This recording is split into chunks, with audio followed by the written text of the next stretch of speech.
Hello and welcome to our channel SJK education. आज हमारा topic होगा ह्यूमन हार्ट और double circulation of blood in human heart. देखिए, जितने भी लिविंग बींग्स हैं सभी सांस लेते हैं। बगैर सांस लिए कोई भी जो जीवित प्राणी है, लिविंग बींग्स है, जीवित नहीं रह सकता है। और जब हम ह्यूमन बींग्स सांस लेते हैं तो हम ऑक्सीजन अपने अंदर खींचते हैं और जो CO2 है उसे रिलीज करते हैं। आखिर इस ऑक्सीजन की हमारी बॉडी के अंदर क्या ज़रूरत होती है, हमें ऑक्सीजन क्यों चाहिए? देखिए, जो ऑक्सीजन है उसका 20% हिस्सा अकेला हमारा माइंड यूज़ करता है। जब हम खाना खाते हैं तो जो खाना डाइजेस्ट हो जाता है वो बिना ऑक्सीजन के सिंपलेस्ट फॉर्म में ब्रेक डाउन नहीं हो सकता है, और ना ही हम बिना ऑक्सीजन के उससे एनर्जी प्राप्त कर सकते हैं।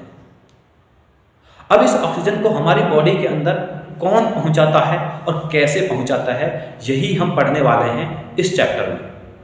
देखिए, सबसे पहले जब हम सांस लेते हैं तो ऑक्सीजन कहाँ जाता है? लंग्स के अंदर। लेकिन लंग्स जो हैं उस ऑक्सीजन को हमारी बॉडी के अंदर नहीं पहुंचा सकते हैं, क्योंकि लंग्स जो हैं सिर्फ एक टंकी का काम करते हैं। तो उस ऑक्सीजन को हमारी बॉडी के अंदर कौन पहुंचाता है? उसको पहुंचाता है ब्लड, यानी रक्त। ब्लड जो है हमारी बॉडी के अंदर ट्रांसपोर्ट का कार्य करता है। ऑक्सीजन के अलावा जितने भी न्यूट्रिएंट्स हैं जो हमारी बॉडी के लिए आवश्यक होते हैं, जो पोषक तत्व हैं, उनको हमारी बॉडी के अंदर भी ब्लड ही पहुंचाता है। और जो हमारी बॉडी के अंदर CO2 है या एक्स्ट्रा हानिकारक या डेंजरस जो पदार्थ हैं, उनको हमारी बॉडी से बाहर भी ब्लड ही लाता है। जब ऑक्सीजन लंग्स में पहुंचता है तो वहां से लंग्स उनको ब्लड के अंदर ट्रांसफर कर देता है। लेकिन ब्लड के अंदर इतनी पावर नहीं होती है कि वो हमारी बॉडी के अंदर उनको पहुंचा सके। तो ब्लड को हमारी बॉडी के अंदर पहुंचाने का काम कौन करता है, उसको प्रेशर कौन करता है? वो है हार्ट। आज हम हार्ट के बारे में ही पढ़ने वाले हैं, तो आइए स्टार्ट करते हैं।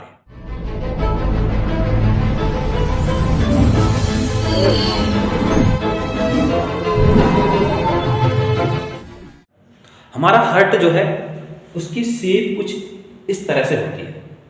हमारा हार्ट जो है दो भागों में बटा हुआ है। ये इसकी ये वाली लेफ्ट साइड है और ये वाली राइट साइड है। ये लेफ्ट ऐसे जब देखोगे और ये राइट। अब ये साइड भी दो अलग अलग पार्टों में बटी हुई है। एक ये ऊपर वाला, आप देखोगे ये ऊपर वाला, और एक ये नीचे वाला। हम नंबर डाल देते हैं 1 2 3 4। ठीक है, दो पार्टों में ये साइड बटी हुई है और उसी तरह से दो पार्टों में ये साइड बटी हुई है। ये वाली लेफ्ट साइड है, ये वाली राइट साइड है। ठीक है, जो ऊपर वाले हैं, दोनों ऊपर वाले चैम्बर्स हैं, ऊपर वाले करके सब कमरे बोल सकते हैं, चैम्बर्स हैं, उनको हम बोलते हैं आर्टरी। क्या बोलते हैं? आर्टरी। ये लेफ्ट साइड है तो लेफ्ट आर्टरी, या हिंदी बोलेंगे बायां आलिंग। और ये भी आर्ट्रियम है ऊपर वाला, लेकिन राइट साइड में ये कौन सा हो गया? Right atrium. और जो नीचे वाले हैं दोनों, वो होते हैं वेंट्रिकल। क्या होते हैं? वेंट्रिकल। जो राइट लेफ्ट साइड में है लेफ्ट वेंट्रिकल या बायां निलय, और जो राइट साइड में है राइट वेंट्रिकल या दायां निलय।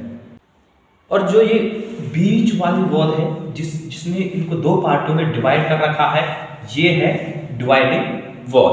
I think it's clear. अब देखिए, सबसे पहले जो ऑक्सीजन है वो लंग्स के अंदर आती है। वहां से लंग्स उसे ट्रांसफर कर देते हैं ब्लड के अंदर, और ब्लड उससे सबसे पहले लेके आता है लेफ्ट आर्टरी के अंदर।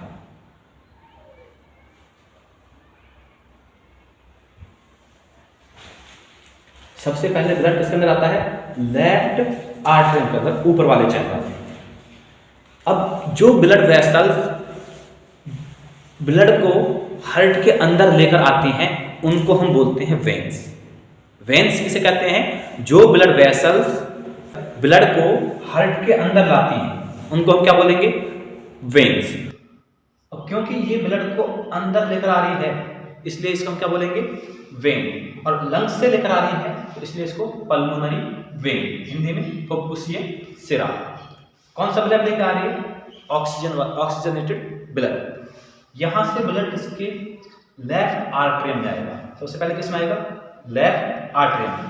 और लेफ्ट आर्टरियम से ये जाएगा लेफ्ट वेंट्रिकल के अंदर वॉल्व के जरिए। ब्लड हार्ट के अंदर 4 वॉल्व होते हैं, 2 वॉल्व, एक वॉल्व यहाँ पे, एक यहाँ पे, और 2 वॉल्व इनसे अलग, एक यहाँ पे, एक यहाँ पे। वॉल्व के क्या कार्य हैं देखिए। जब ब्लड लेफ्ट आर्टरियम से लेफ्ट वेंट्रिकल के अंदर आता है और जब लेफ्ट वेंट्रिकल पंप करता है तो ये जो वॉल्व है ये बंद हो जाता है ताकि ब्लड वापस से बैक ना जा सके। और ये वॉल्व ऊपर की तरफ खुलता है तो सारा ब्लड किसमें जाता है? इस वाले ब्लड वेसल में। और इस ब्लड वेसल से होते हुए पूरे बॉडी पार्ट्स के अंदर डिवाइड हो जाता है। अब जो ब्लड वेसल्स ब्लड को हार्ट से बाहर लेकर जाती हैं उनको हम बोलते हैं आर्टरीज। क्या बोलते हैं? आर्टरीज। क्योंकि ये बाहर लेकर जा रही है तो ये भी क्या है? एक आर्टरीज। और कौन सा ब्लड लेके जा रही है? Oxygenated blood. और जो सबसे बड़ी आर्टरी होती है उसका नाम होता है एरोटा।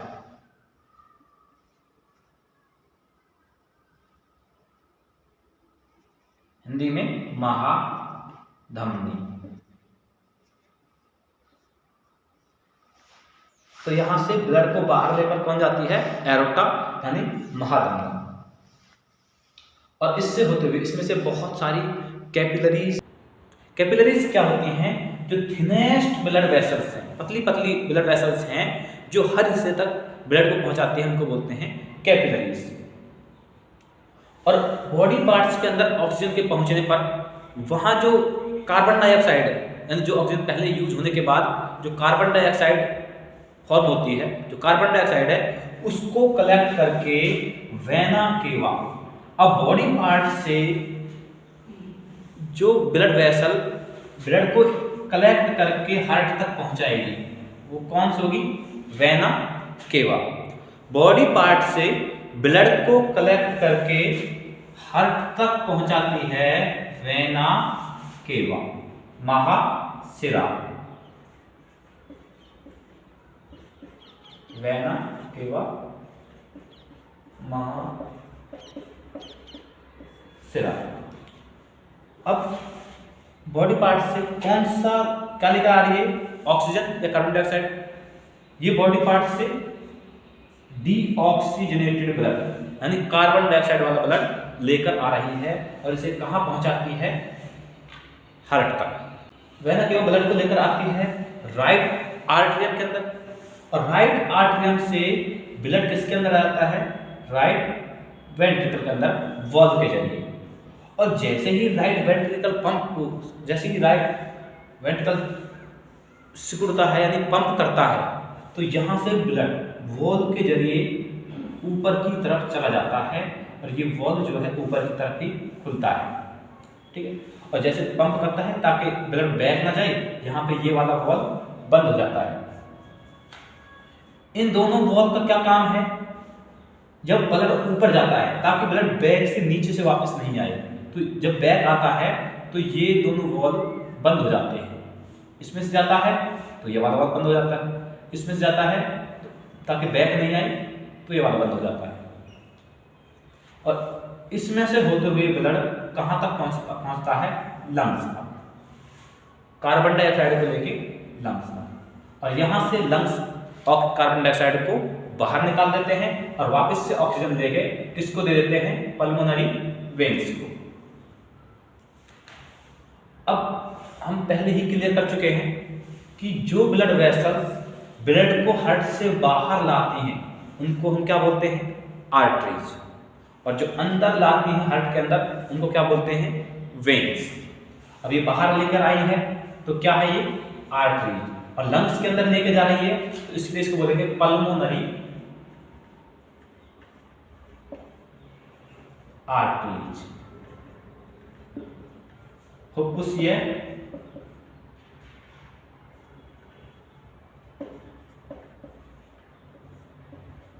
धमनी। इसी तरह से ये ब्लड को हार्ट के अंदर लेकर आ रही है, और ब्लड को हार्ट के अंदर लाने वाले ब्लड वेसल्स को हम क्या बोलते हैं? वेन्स। जो ब्लड है एक राउंड में 2 बार हार्ट में से पास होता है, यानी एक राउंड में आप देखो, सबसे पहले लंग्स से पल्मोनरी वेन्स के जरिए लेफ्ट आर्टरियम में आया, लेफ्ट आर्टरियम से लेफ्ट वेंट्रिकल, फिर लेफ्ट वेंट्रिकल से वॉल्व के जरिए होते हुए और एरोटा यानी महाधमनी से होते हुए ऑक्सीजन ब्लड को लेकर सारे बॉडी पार्ट्स के अंदर डिवाइड हो गया। वहां से बॉडी पार्ट से कार्बन डाइऑक्साइड को कलेक्ट करके वेना केवा उसे ले जाती है हार्ट के राइट आर्टरियम में। राइट आर्टरियम से ब्लड पहुंचता है राइट वेंट्रिकल में, और जब राइट वेंट्रिकल पंप करता है, सिकुड़ता है, तो यहां से ये वापस से कहां तक पहुंच जाता है? लंग्स में। यहाँ पे एक राउंड पूरा होता है ब्लड का, और एक राउंड में ब्लड हार्ट से कितनी बार पास होता है? 2 बार। इसे कहते हैं डबल सर्कुलेशन ऑफ ब्लड। यहाँ पे 2 एक्सेप्शनल केस हैं। हमने पढ़ा कि जो वेन्स होती हैं, वेन्स वो ब्लड को हार्ट के अंदर लेकर आ रही है। एक ये वेन्स है, एक ये। एक चीज और है, यहाँ पे हम देखेंगे कि जो वेन्स हैं वो इम्प्योर ब्लड कैरी करती है, यानी जिसके अंदर CO2 ब्लड होता है वो ब्लड कैरी करती है वेन्स, छोड़कर पल्मोनरी वेन्स को। इसको छोड़कर पल्मोनरी वेन्स को छोड़कर जितनी भी वेन्स हैं सब के अंदर कौन सा ब्लड होता है? इम्प्योर ब्लड, यानी CO2 वाला ब्लड, डीऑक्सीजनेटेड ब्लड। उसी तरह आर्टरीज की अगर बात करें तो आर्टरीज जो हैं प्योर ब्लड कैरी करती हैं, यानी जिसके अंदर ऑक्सीजन होता है वो ब्लड कैरी करती हैं आर्टरीज, छोड़कर पल्मोनरी आर्टरीज को। क्योंकि ये आर्टरीज कौन सा ब्लड कैरी कर रही है? डीऑक्सीजनेटेड ब्लड, CO2 वाला ब्लड जो यहीं से आ रहा है। वैसे क्वेश्चन पूछा जाए, हार्ट के अंदर कितने चैम्बर्स होते हैं? 4 चैम्बर्स होते हैं, 2 इधर 2 इधर, दोनों ऊपर वाले आर्टरियम, दोनों नीचे वाले वेंट्रिकल। वॉल्व कितने होते हैं? 4 वॉल्व होते हैं। एक वॉल्व इस आर्टरियम और वेंट्रिकल के बीच में, और एक वॉल्व इस आर्टरियम और वेंट्रिकल के बीच में, और एक वॉल्व जब यहाँ से एरोटा बाहर की ओर निकलती है तो इससे पहले होता है, और एक वॉल्व जब यहाँ से पल्मोनरी आर्टरी बाहर निकलती है तो इससे पहले होता है। I think everything is clear. तो ये टॉपिक हमारा यहाँ पे कंप्लीट होता है। यदि आपका कोई क्वेश्चन है तो आप कमेंट बॉक्स में पूछ सकते हैं और अपनी राय हमें दे सकते हैं। Thank you.